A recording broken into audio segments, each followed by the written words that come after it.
তো shadow fax থেকে কিন্তু একটা 48 টাকার অর্ডার ঢুকেছে, তো চলো এটাকে অ্যাকসেপ্ট করে নিই তাড়াতাড়ি করে।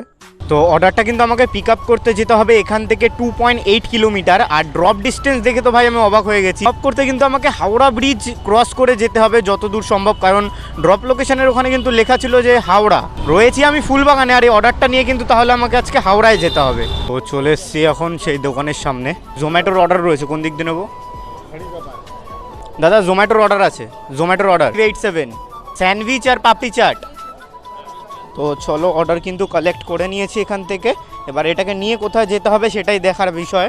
তো দেখো ভাই, যেমনটা বলেছিলাম আমাকে কিন্তু দেখো হাওড়া ব্রিজ ক্রস করে ওপারে নিয়ে যেতে হবে, ঠিক আছে? হাওড়ায় রয়েছে অর্ডারটা। আর এই জ্যাম দেখো একবার রাস্তায়, আমার যে আজকে হাওড়া যেতে কি পরিমাণে কষ্ট হবে এবার খালি দেখতে থাকো তোমরা। তো এই হচ্ছে আমাদের সকলের প্রিয় হাওড়া ব্রিজ।